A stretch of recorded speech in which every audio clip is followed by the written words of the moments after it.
Ձախլիկը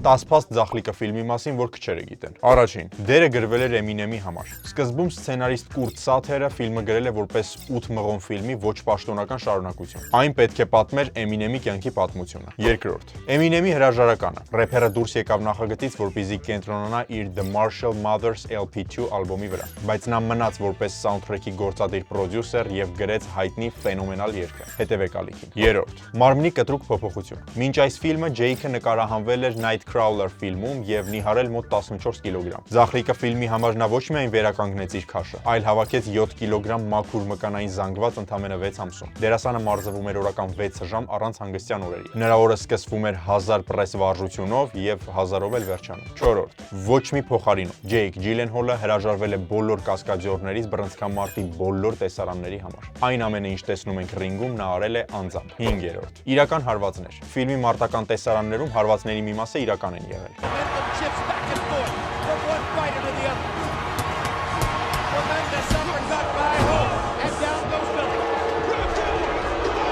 Ռեժիսորը ցանկանում էր ստանալ մաքսիմալ բնական էֆեկտ։ Ուստի Ջեյքը ստացել է բազմաթիվ կապտուկներ եւ թեթև ուղեղի ցնցում։ 6-րդ, որպեսզի մարտերը նման լինեն իրական հեռուստատեսային հեռարձակման, Ֆուկուան հրավիրել էր HBO Boxing-ի իսկական օպերատորներին։ Նրանք նկարահանել են ռինգի տեսարանները այնպես, ինչպես նկարահանում են իսկական աշխարհի չեմպիոնների մարտերը։ 7-րդ, Ջեյմս Հորների վերջին նվերը։ Լեգենդար կոմպոզիտոր Ջեյմս Հորները Տիտանիկի երաժշտության հեղինակը։ Այս ֆիլմի սաունդթրեքը գրել է անվճար։ Նա այնքան տպավորված էր ֆիլմով, որ ասել էր, որ բյուջեի խնդիր չկա։ Սա նրա վերջին ավարտած գործն էր մահից առաջ։ Ֆիլմի վերջին տիտրերում նշվում է, որ ֆիլմը նվիրվում է հենց իր հիշատակին։ Նա մահացավ ֆիլմի պրեմիերայից մի քանի շաբաթ առաջ ավտովթարից։ 8-րդ, Ֆորեստի դերը։ Մարշչի դերի համար սկզբնական փուլում դիտարկվում էր Հարվի Քեյթելը, բայց Ֆորեստի հանգիստ եւ իմաստուն կերպարը ավելի լավ հակադրվեց Ջիլենհոլի ագրեսիվությանը։ 9-րդ, 50 Cent-ի իմպրովիզացիան։ 50 Cent-ը, ով խաղում էր մենեջերի դերը, իր երկխոսությունների մեծ մասը հորինել է հենց տեղում, օգտագործելով շոու բիզնեսում իր իրական փորձը։ Եվ 10-րդ, Ռեյչել ՄաքԱդամսի նախապատրաստությունը։ Որպեսզի հասկանա բռնցքամարտիկի կնոջ հոգեբանությունը, նա երկար ժամանակ շփվել է բռնցքամարտիկների կանանց հետ եւ ներկա է եղել արյունալի մարտերի։ Հասնում ենք 10,000 հետևորդի եւ սկսում ենք Մարվելի քրոնոլոգիան։